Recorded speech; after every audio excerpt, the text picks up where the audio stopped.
All right. What's going on? This is Richie Contartesi with another episode of Seven Big Commissions of the Next Play podcast, where we bring on agency owners, business owners who want to get to the next level. And today I'm very excited to announce we have David. David, how do you pronounce your last name? Last name is Armendariz. Amanda. A little Amanda. here, Armendariz. Okay, but you said it way better. Yeah, a little Armendariz. Got it. Okay, cool. Well, awesome. Super excited to have you on. He's a State Farm agency owner. He's got about a team of 4 agents with him, and he lives out in an area that I'm very familiar with. Had a chance to be in the community out in Los Fresnos, Texas. So someone that's had a lot of success and does well, but of course wants to get to the next level. So David, thanks so much for being on the show. Yeah, thank you for inviting. I appreciate it. Yeah, absolutely. So David, real quick, can you give us a little context on your business, what you do, who's on your team? Yeah, absolutely. So I opened up my agency back in 2014. Before that, I was actually a postal employee, and I jumped ship over to State Farm as a sales rep. And about 5 years later, I was offered an opportunity here in this nice town in Los Fresnos. So opened up there, started with about 3 team members, basically starting from scratch. What that means to you all would be just basic 0 book of business, right? So I started with 0 clients. Very excited until I started realizing, I had 0 book of business in there. So I really had to staff up. So when I first started, I staffed up with about maybe 5 full-time and 1 part-time employee to get us going. And as the years started going by, we started growing our book of business and inheriting a few policies here and there until where we are now. So as of now, I have a full staff of 4 full-time employees and working on 1 marketer.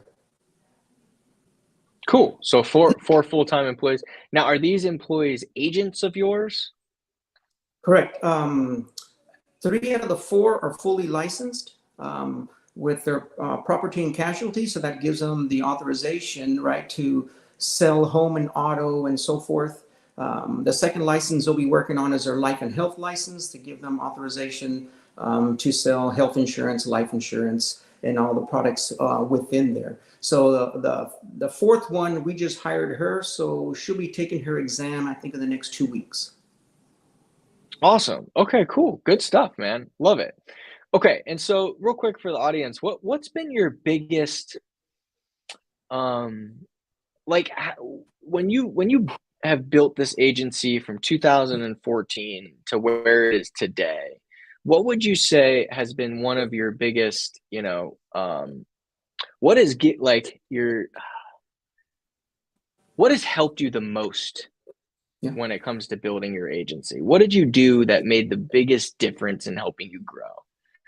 Yeah, I think one thing I learned early on when I would go to training and so forth is, and it's progressed through there, is the service, right? I mean, it's very difficult you can't make promises you can't keep when it comes to rates, right? Rates go up, they fluctuate up and down.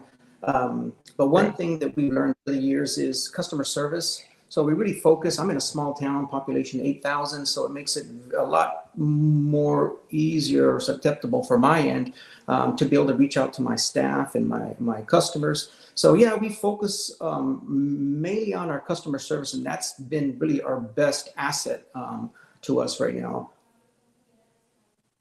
Got it. Okay. Yeah. So Los Fresnos is about 8,000. Yeah, when I moved in, we had a population, I think I took my picture back, population 5,542 back in 2014, and we're at 8,000 now. So yeah. Wow. Okay. Dang, almost like doubled. Nice in Okay. that town.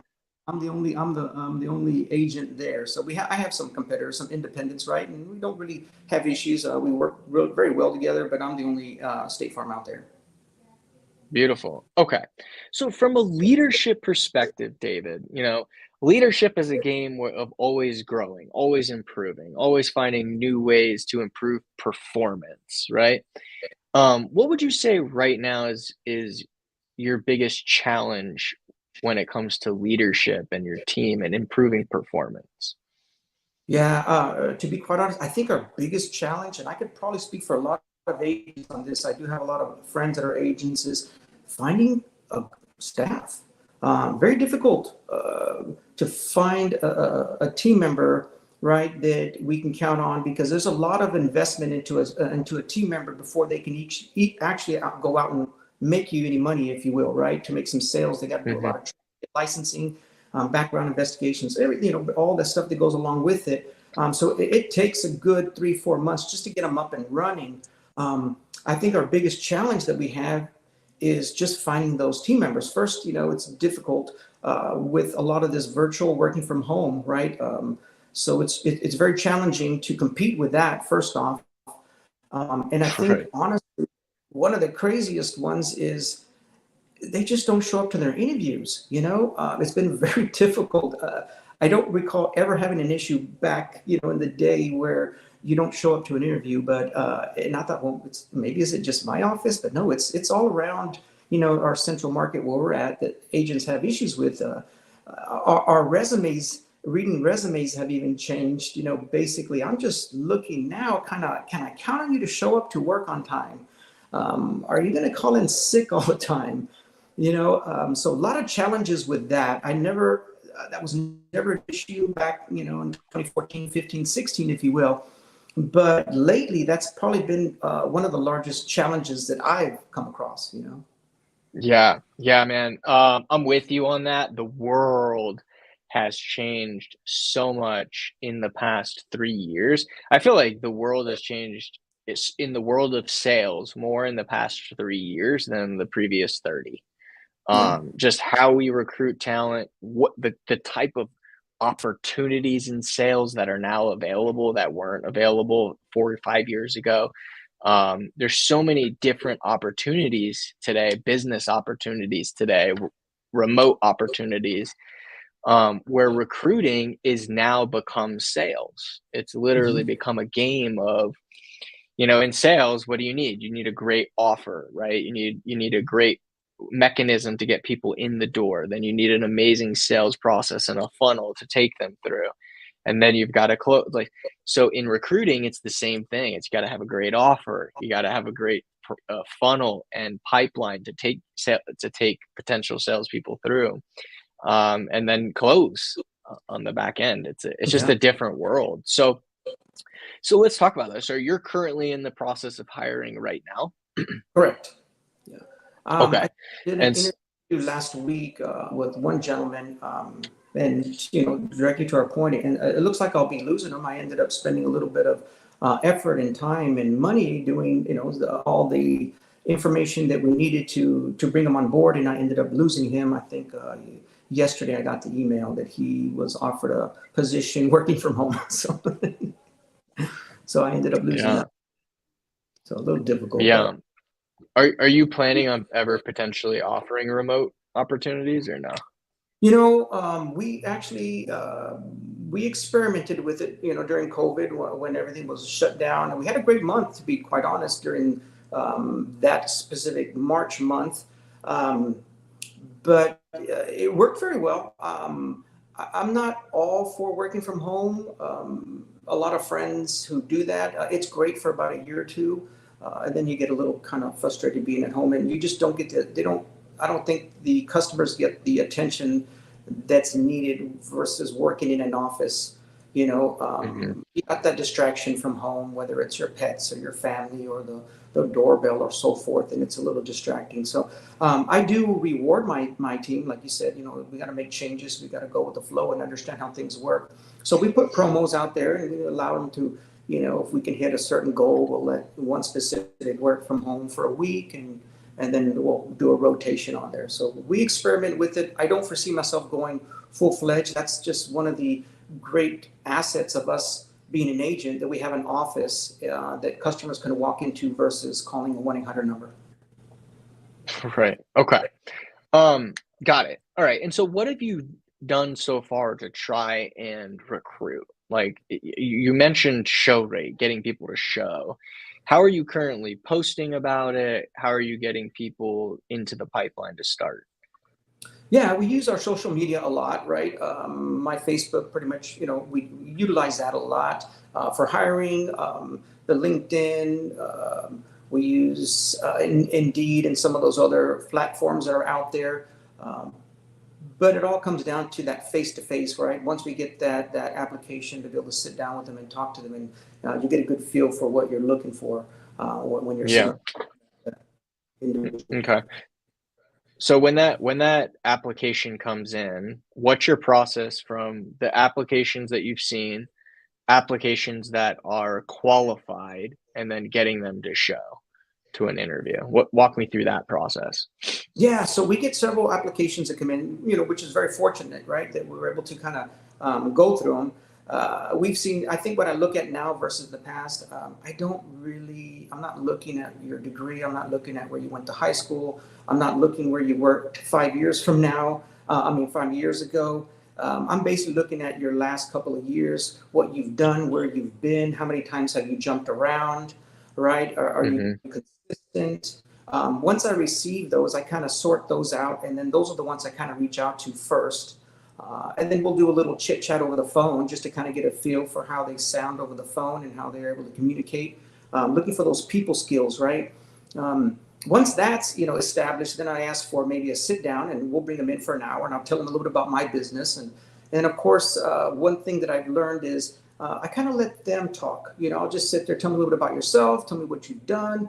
What does your future look like? And then I'll just kind of let them kind of go. And usually when you give them the floor, um, they'll let it all out. They'll tell you anything and everything that you're looking for without you even having to ask. And then at the end of the interview, if there's anything that I missed, right, I have my little sheet that I use, and then I'll ask those questions.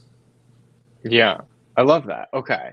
And so, but is the challenge in getting them to show to the first phone interview or getting them to show to the in-person interview? Like, where's the challenge?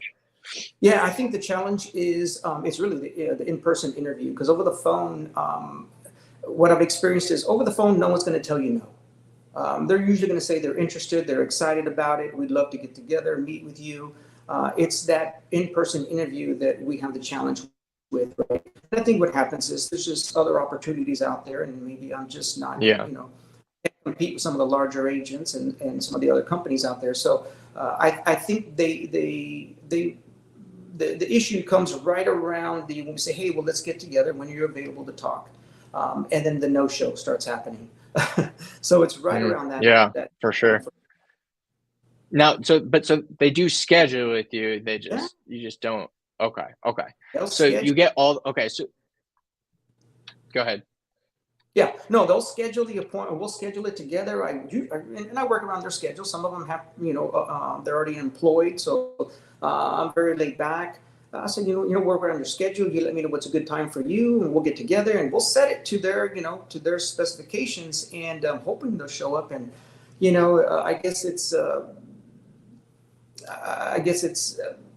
I don't know what word to use. I guess it's better that they didn't show up, because I would hate to have to hire someone and invest all the time and effort, and then to have them Right. quit or not show. Do a no show. So yeah. Okay. Got it. Got it. Okay. So, two things that it could Sure. potentially be, right? It could be the type of people that we're attracting on the front end. And it could be maybe some opportunity excitement frames on that initial phone. But let's start on just understanding the metrics. How many if you I don't know if you have these metrics, but how many like applications have you gotten? How long you been doing this for, the hiring? We 9 years in September. No, but I mean like for this particular round. Oh, for this round, probably for the past 2.5 months. Okay. So in the past 2.5 months, how many if you had to put a number to it, how many applications do you think you've gotten? I kind of went over those today. I think I got a rough estimate around 13. In 2.5 months, only 13? Okay. Oh, well, it's also a small town, I guess, right? Yeah, and also that fit the criteria. We'll weed some out that they're not interested in full time or so forth. But the ones that we kind of sit with, we kind of speak with, that are full time looking for that position. We've got about 13 applications that came in the last 2.5 months. Okay. So 13 applications, and all those, how many of those 13 did you actually end up having a phone interview with?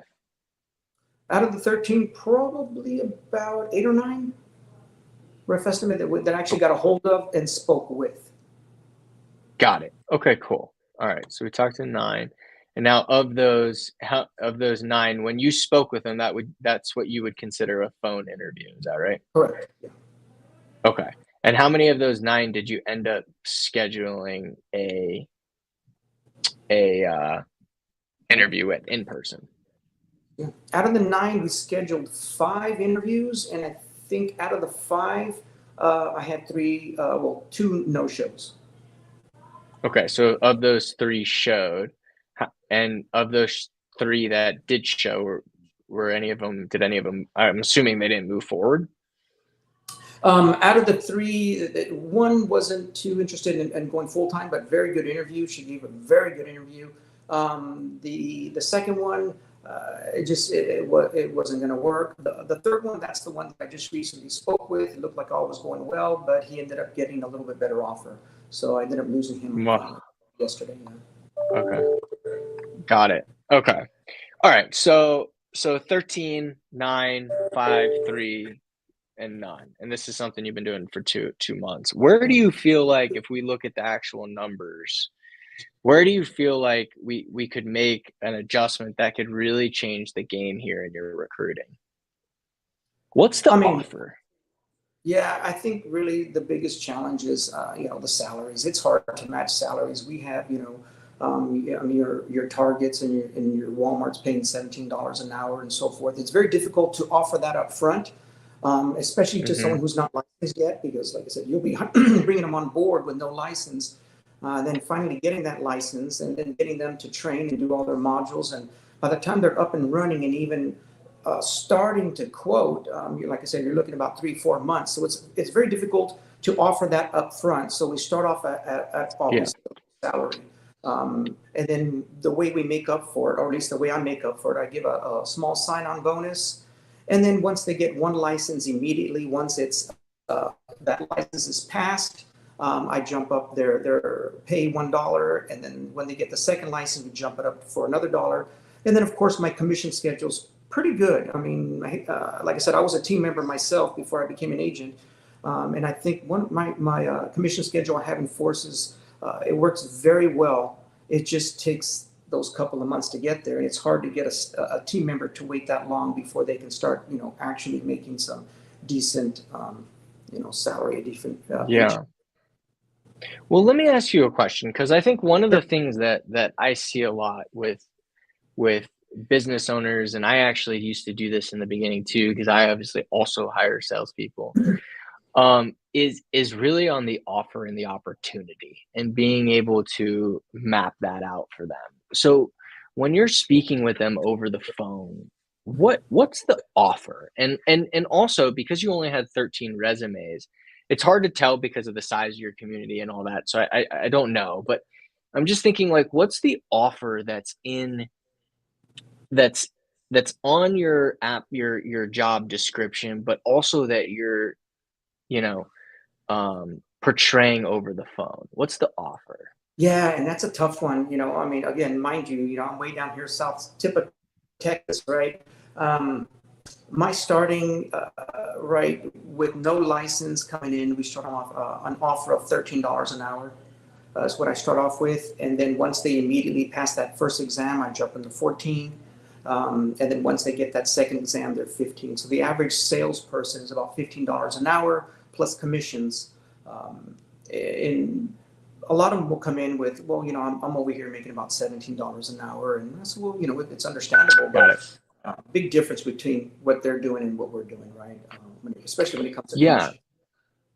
Okay. So I got it. Actually, James put up a good comment here. Let me just show it. He wrote, so he needs to talk about the no cap, whereas everywhere else it's as a cap on what they make. I'd be Yeah. interested how he presents that to the person. So obviously the hourly is like it's part of the deal. But what's the offer? Like, if David, I were to see you, or I were to talk to you on the phone, what's the opportunity? That's the better word. Let me use that word. What's the opportunity that I have with working with you. So you would call this your pitch, right? What's your pitch? So the greatest opportunity working with an office like ourselves, right, would be our hours are pretty nice. So we're very family friendly. We're working Monday through Friday, 9 to 5. Weekends by appointment only. Mainly it's me if it's an appointment, right? So that helps a lot. A lot of my staff all have families, so that's one advantage of working with Love that. my office versus somewhere else with different shifts, night shifts, morning shifts, right? So we've got a set schedule. My offer, right, it's a little, maybe a little worrisome at the beginning, right? When we make that first offer would be, for example, my offer would be $13 an hour without a license. But once we get you trained, get your first license, we'll jump up to 14, get you already, start working on your modules, right? So that we get you up and selling. We get your second license going, we get you at 14. The average beginner commissions is, and now I'm saying in my office because I'm in a small office, is about $600 a month in commissions, which equals to what, maybe about an extra two something an hour, rough estimate, if I'm correct, about four,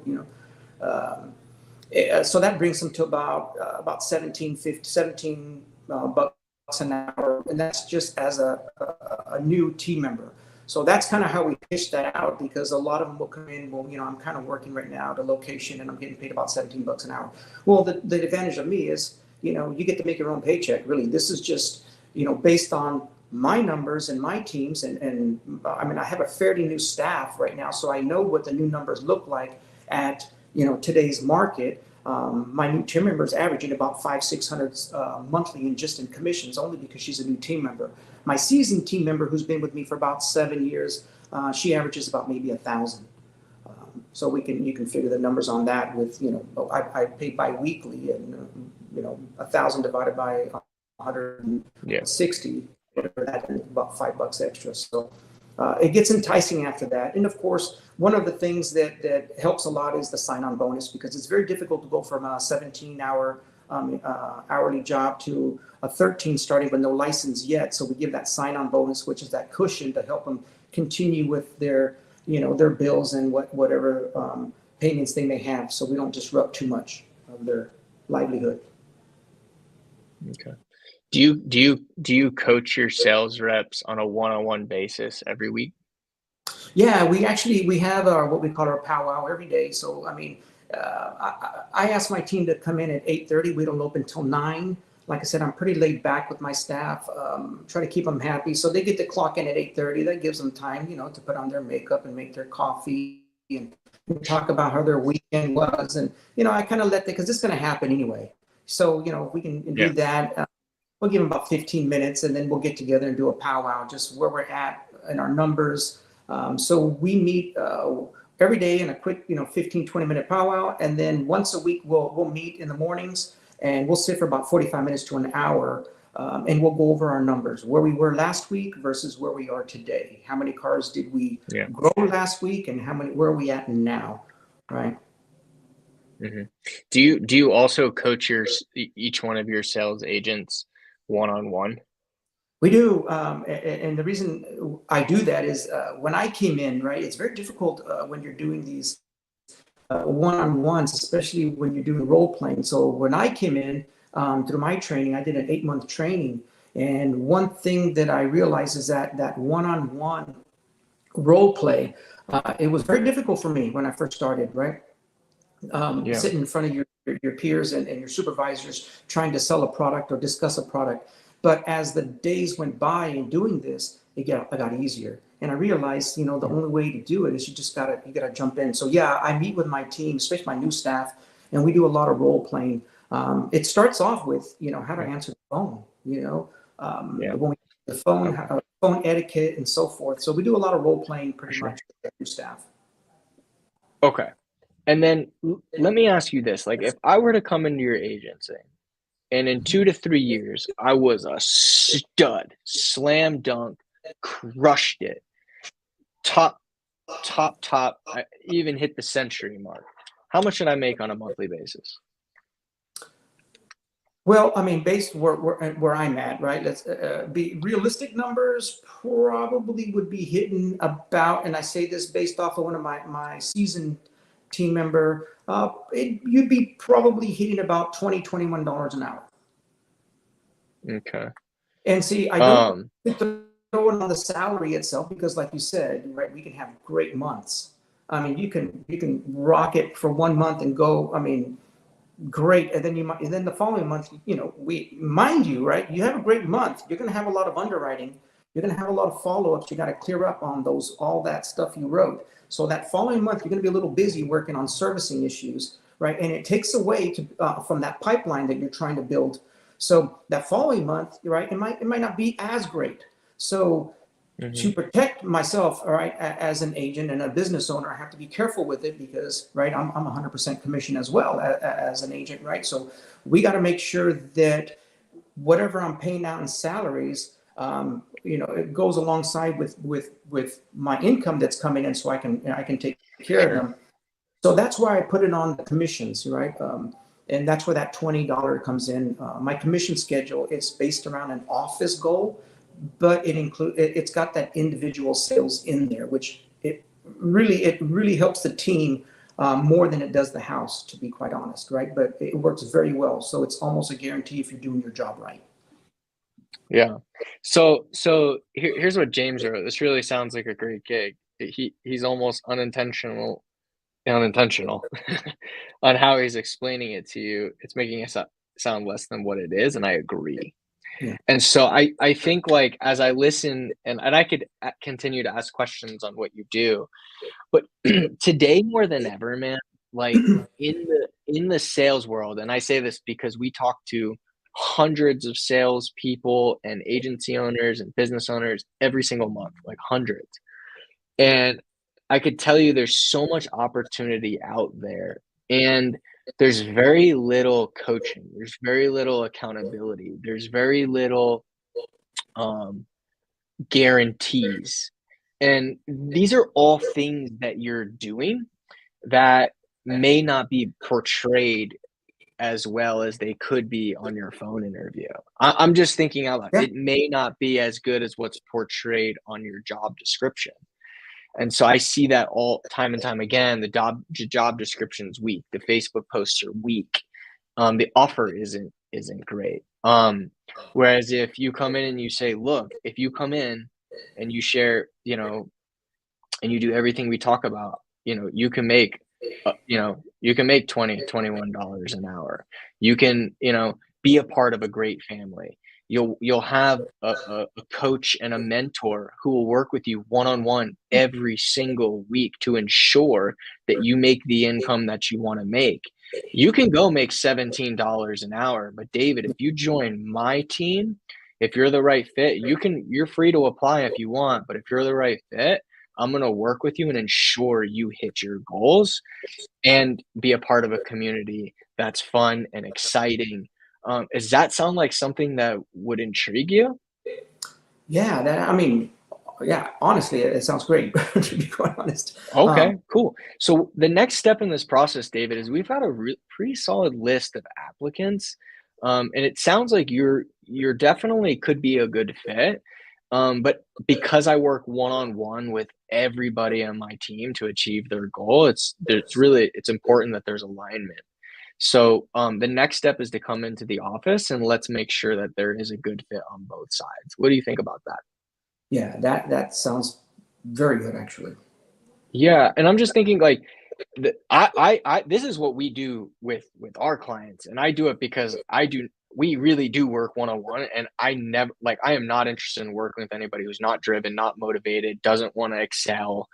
And so you're going to weed out, and some people might say, like, wow, like, this is exactly what I want, or they're going to be like, I'm looking for a desk job, like a 9 to 5 where I go in and, and I'll just say, man, in the remote space, because like my team's remote, like we have an office, sometimes they're here, but and the clients that we work with are remote, and there's just no leadership. There's no accountability. There's no coaching. There's no systems. And so, they struggle, they fall off, and they fall apart. And so I think, man, the fact that you are going to do everything in your power to help them achieve what they want is the sale. That is the opportunity. Yeah, and honestly, it is. I mean, I know when we discuss it, it sounds a little different, but yeah, with our team, My team has lasted. I just lost about two team members. One had some medical issues, so she had a I guess leave us, right. The other one ended up retiring, so they retired and moved away. So I've had my same staff for probably over about 5 years, which is really nice to be able to have a team for that long, because you really get to know each other. And sitting with them, we take really good care of each other. We talk a lot and stuff. I think my team felt very good, comfortable here. We work together. Our commission schedules work by helping each other. If one's doing better, it's going to help the other person, whether they sold more or less. So we try to have that good environment. We try to work outside the box together when we do our events and so forth. So it's been a very good atmosphere, thank goodness. So we try to keep that good, vibe in the office, and everyone, excited instead of coming into a box. My office, even my office, right? To be quite honest, where I was in the past, where I was renting in the past, it was a beautiful building, a historic building. It used to be the old railroad station here in this small, beautiful town. But it was about 2,500 square feet. It had like 8 or 9 offices. I wish I was that busy. It's just not, right? So I ended up getting another location over here. And the nice thing about it is I was able to build this based around my staff, right? This new office versus my old office. No windows in my old office. The only windows they had were in the hallway, and they had bars on them. So my new office, every team member has a window, right? Every team member has their own lights, their own switch where they can, dim the lights that fits them best, because it affects you when using your computers. Their AC vents. Each desk has an AC vent facing them, so they can adjust it. Telling me to switch out can you lower it? Can you higher it? So I really built this office around my staff, and I feel like it's been beneficial to them, because they actually enjoy coming to work. My team comes early and makes breakfast here, before even the 8:30 time in. So that's been very good. Awesome. I love it, man. I love that the longevity. It says a lot about you and what you're doing. So okay. So as far as your next play moving forward from here and improving potentially the description and what you're offering as the opportunity, and then potentially the opportunity that you're portraying on the phone script, what do you feel like would be the next play for you? What do you think you can do moving forward to improve this process? Yeah, I think my next step, honestly, is get these new team members, up and running. That way, I can kind of get them already kind of on the sales side, right? Continuing on that one-on-one and role playing with them, so they feel comfortable. If they can sit in front of me and talk, to me and sell the product, then they're not going to have any issue sitting in front of a stranger selling it, right? So I think the next step would be getting them up and running, and then focusing on putting some new processes in place, right? We have to go with the flow. Things are changing around us. Our marketing strategies have changed now. Our sales pitch have changed now. I mean, here I am talking to you, right, on a Zoom call, or doing this podcast. So we're trying, getting my team up to par, right? And then working on new processes when it comes to how do we talk to these potential clients when it comes to auto insurance. In the past, right, it was almost like, okay, you're with X amount of, you're paying X amount of dollars, or ours, and maybe a little bit. Thank you very much. I appreciate the opportunity. Now it's a little bit more like, hey, we work on not just that, it's penetration. Well, if I can't save you on your automobiles, maybe I'm a slight higher in your automobiles. Let me take a look at your homeowners policy. Maybe I can fix it over here, premium wise, give you a little bit better premium, better coverage, and then it'll offset your autos. With your permission, I can work that for you at no cost to you, right? And then what that process will entail would be a homeowner's quote, an auto quote, a life quote, right? And then a flood quote for your home, because we are in a flood area down here in South Texas. And Okay. I like it. That's a lot. I like it. But as far as the recruiting goes, like when you're giving your pitch of what you have to offer, how can you pitch it stronger? Like, hey, if you find out what they want. Look, if I get you're making $17 an hour. Look, but you're capped, right? You might make a little bit more over a long period of time, but if you come on my team, you're not only going to have the opportunity to make 20, 21, $22 an hour, but you're also going to have me working with you one-on-one every single week to make sure that you're on track to achieving your goal. You're not going to have a cap. You're going to be a part of a fun team and a community. Does this all sound like stuff that you would want to be a part of, David, if I were recruiting you? Absolutely. Do you see, how do you feel you can make that pitch stronger when you're talking over the phone and even updating your job description on the front end of just really articulating that to be able to overcome some of those objections of I'm already making $16, $17 an hour? Yeah, I'll tell you what, Richie. I think my approach would be, let's compare your team versus my team, right? Here with my team, we have a great team, and it's a small team, and it's a good team. We work together, and the salary may not be exactly where you want it to be at this Yes. moment, exactly Yeah. at this. But with me behind you and training you and teaching you and role playing with you, it's almost a guarantee. That you'll surpass where you're at now. And once you realize that, you're not at 17, you're at 1750, you're at 18, you're at 20, you're at 21. On top of that, let me tell you a little difference between their team and our team is we're Monday through Friday. And you know what? If it's Easter Friday, you know what? Let's close early.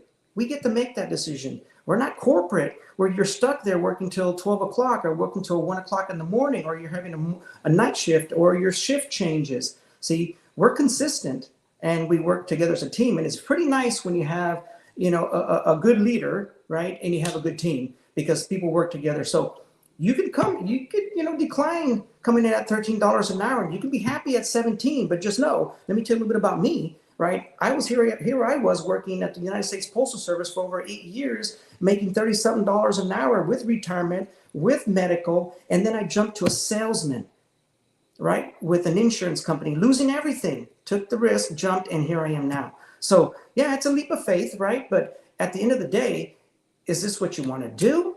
Working over there, split shifts, or do you want something consistent? Do you want something? It's not a job. This is a career. I'm not looking for you to be. I'm not looking for a fly by night. I'm looking for someone that I can keep for forever, God willing. Someone that I can protect, look over, and grow their salaries along with my salary. Right? I don't grow unless you grow. I don't make money unless they make money. That's kind of how it works in this industry, right? So that would be the approach that I would use if I was able to either sit with them or talk to them on the phone, where I feel that they would be that one person, because you can get a lot from a person from a first that phone conversation, more importantly in person, right? That would probably be the approach that I would go for. Yeah, I love it, man. Now we're talking. That's a pitch, man. That's a pitch. And so today, man, when you get someone good and qualified over the phone, find out what they want and then tailor what you just said right there to make sure, if it truly aligns with you and you want to work with them, make sure it really aligns with what they want and do that, dude. I have comments here of people like, yeah, sign me up. Like, um, I could feel your passion. And today, that's the difference Yeah. in hiring. And, People and have more different. opportunities. Yeah, and it makes a big difference. I'll tell you, Richie, that if you actually enjoy your job, I actually love my job. Yeah, I actually can say I love my. I You could know, tell. I could tell. the good, the bad, and the ugly. Don't get me wrong, right? I mean, I'm sure there's a lot of issues. We've heard, complaints and upset customers and whatever it may be, rate increases and so forth. But at the end of the day, I get to meet a variety of different people. I get to talk to different people every day. It's not stagnant, and neither it is. It's not Mhm. like either. So it just makes it even better when you enjoy doing what you do. Yeah, I love that, man. So good. Okay, cool. You feel good about it? I feel good. Yeah. I was just looking at comments here. Um, yeah, it's really good, man. I just feel like You're gonna and what so everything you just said there, this is recorded. I would go back and watch it. I would put that in the job description as well Yeah. to get more applicants. And you're posting it on Indeed, right?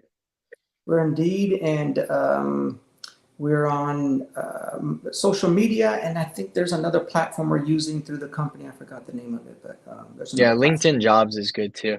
So Indeed is the best, man. I'm a huge fan. I use it for all my stuff. If you want, I can give you through a quick tip for Indeed on Yeah. this. Um, here's what I would do as my next play. I would take the current job you have down off Indeed, refresh the job description by watching what you said on this podcast, and put that at the very top. Here's the opportunity. Here's what you're going to get from me. I'm not going to let you fail as long as you do the things that you say that I tell you to do. I won't let you fail. I'll be here by your side. All that. Put at the very top. Opportunity 20, 21, 22 dollars per hour. You'll have me by your side. You have a one-on-one coach every single week to helping you achieve your goals. Put that at the top. Repost that on Indeed. You know how when you repost, you'll get a nice fresh batch. So repost, get a nice fresh batch, and then when you're on the phone, your normal thing, discovery, find out about them, and then boom, hit that pitch again, and just be like, if that sounds of interest to you, then let's schedule a one-on-one. So then the purpose of coming into your office and meeting with you is solely so that they can learn more about how you're going to help them achieve their goals. Yeah. That's the only, it's not about, not to learn about the agency, not to learn about your team and how great it is and all like that. None of that matters. Okay. The only purpose of them coming in, I mean, it matters after that step, but the only thing that matters for them coming in is that they know David is going to sit down with them, learn more about them, and do everything in his power to help them achieve their goals in sales and make more. I like it. Is that cool? It's very cool. Cool. Awesome. Hey, this is a great call, man. I love it because we don't talk that much about recruiting on here, but I love it, man. So this was really good. Cool. So feel good? Have a good next play? So far, so good. Okay. Yeah. All right, perfect. Awesome. All right. Well, everybody who joined us today, thank you so much. Thanks for listening to another episode of Seven Figure Commissions. We work with agency owners to get to the next agency owners, business owners, coaches, consultants, get to the next level, improve their business, become better leaders. And we're all on this journey together. We're all learning. We're all finding ways to improve and be coached to greatness. So thank you all so much for being here.